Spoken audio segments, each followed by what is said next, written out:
Okay, so today I'm going to show you the sodium silicate texture Teabowl.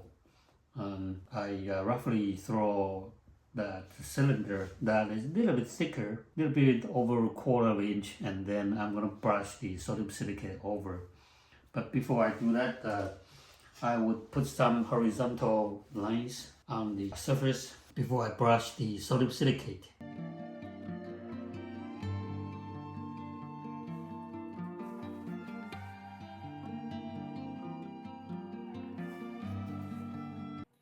And I leave the rim about quarter of inch to 3/8 inch without making any texture here, because this will be the rim, so you don't want the rim to be too rough. So this part here untouched, and also you don't want to brush the sodium silicate over there, so when you stretch you don't have a crackle line. Okay, and then this liquid is the sodium silicate. It's like the liquid foam. It's kind of like thicky coating there. You're gonna brush it over the surface.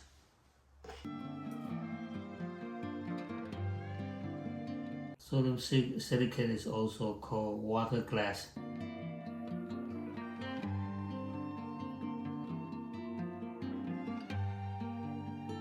Okay, so I carefully brush it over the surface. I have a few drips here before I use the heat gun to heat it up. Once it dries, it's very hard to clean, so wipe it up when it's still wet. You can use a heat gun to heat it up.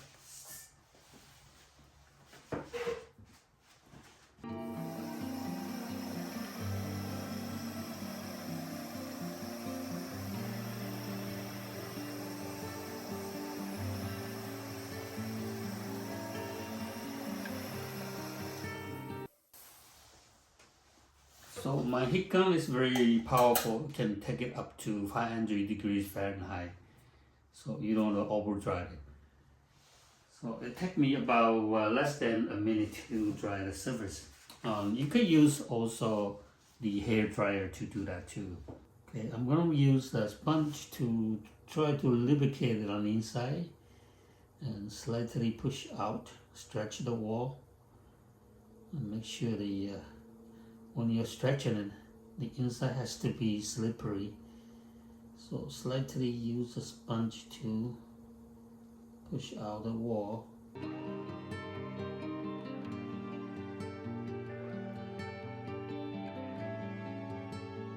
Then let me stop, and you will see the surface start to split up, crack. So I will put my rib underneath to support it while I'm stretching the base.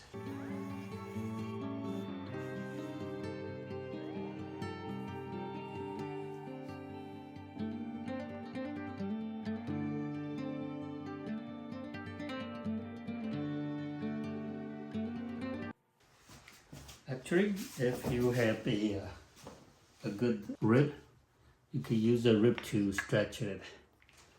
It's even better for the wall to be nicely curved.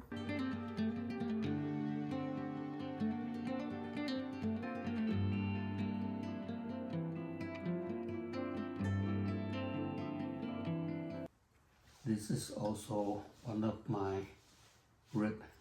It's number 3, half round rib. You compress the inner part and then use the curved side to stretch on the wall.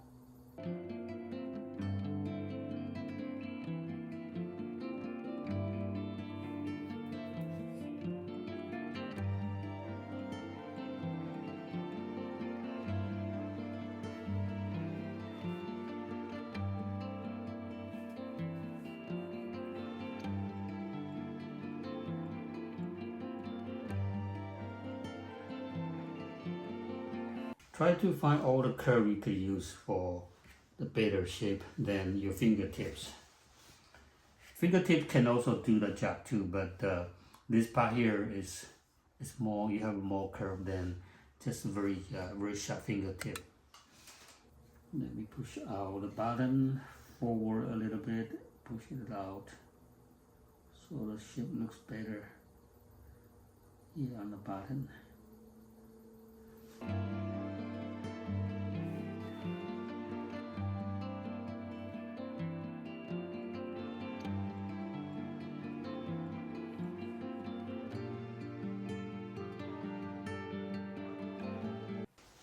So this bottom corner, I could probably stretch it a little bit more so the shape looks a bit better.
And usually I like to remove the corner clay off.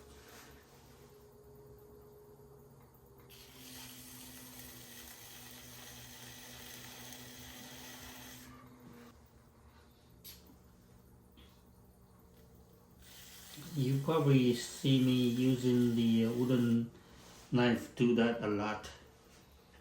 On the day I just experiment on making this tool. It's for cutting the skirt of a clay off the corner.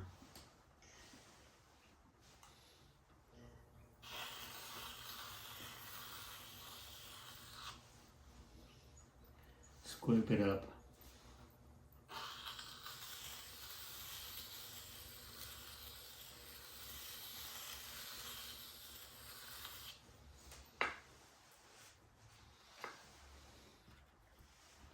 It's made of stainless steel. It's similar to my trimming tool, but this I designed it for cutting the corner. And while you are still leaving a little bit of lips there, so when you flip over, it's easy for your hand to grip on for trimming.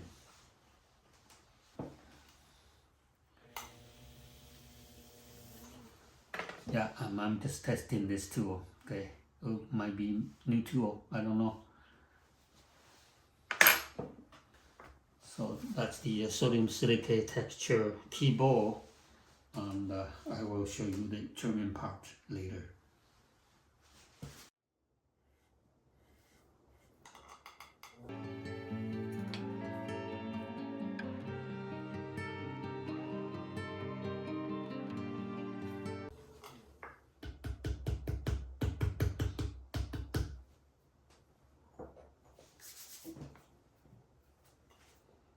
Right, so I'm ready to trim this sodium silicate texture Teabowl. I'm using my square loop tool.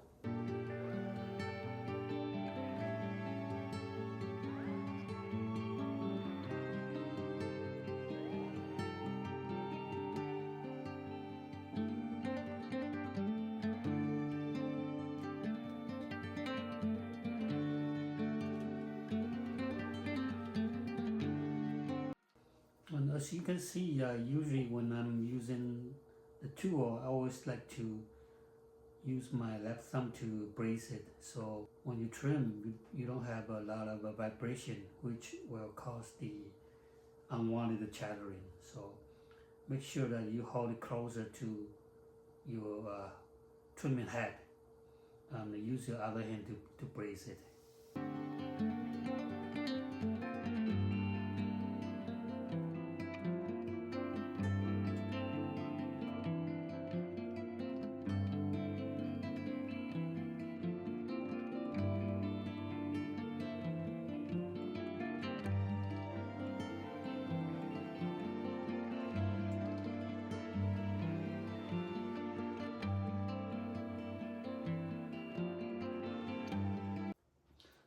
I always trim it to the right thickness. I can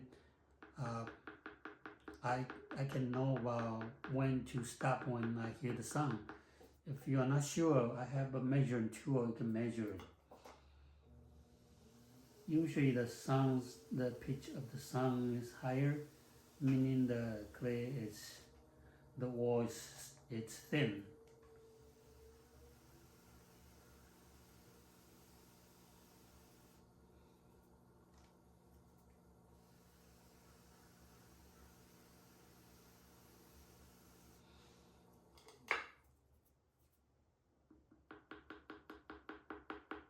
Okay, I think the sound, I don't know if you can tell, the sound pitch is higher, so I will stop right here.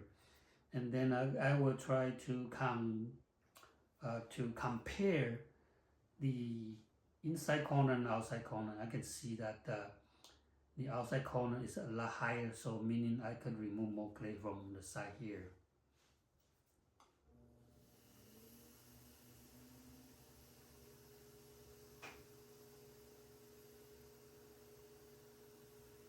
And as you can see that when I'm pushed down, my right index finger is holding right here on the trim head, and then my left thumb is here to help it to brace it. So my tool is very firm, on a firm grip, and when you push down, your tool is not jumping. When the tool is not jumping, they don't cause the unwanted chattering mark.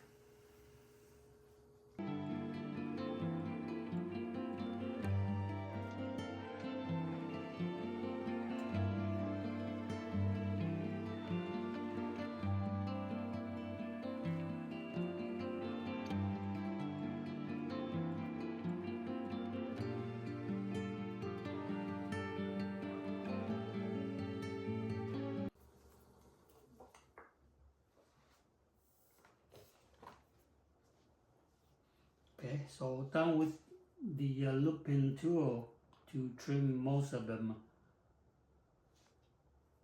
Because this tool is very hard material, it's made of tungsten carbide, so they don't get dull. So I would use the carbide tool to remove most of the clay and then do my final trimming using my regular stainless steel trimming tools. This one is my number 5.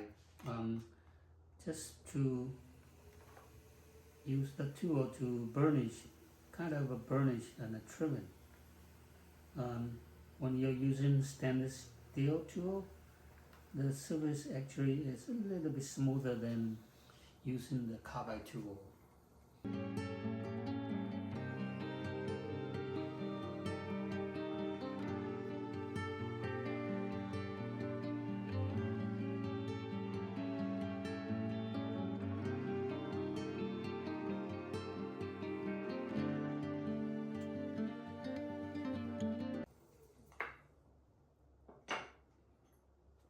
And for the inside corner, usually I like to get a very nice 90 degrees. So I always use my number 2. Okay, this is my number 2 stainless tool.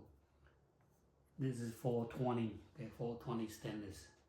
And I have other one, my initial one, the regular one. It's made of 301 stainless, which is a little bit softer stainless.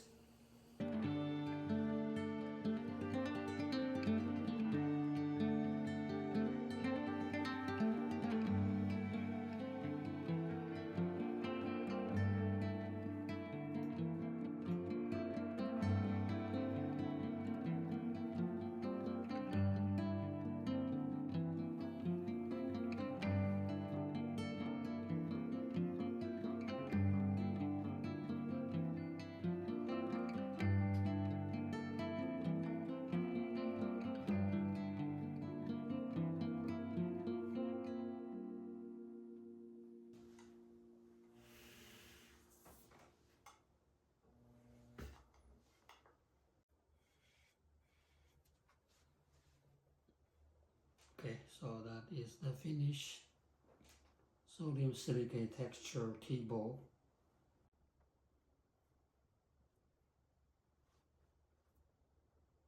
Okay, thanks for watching and see you next time.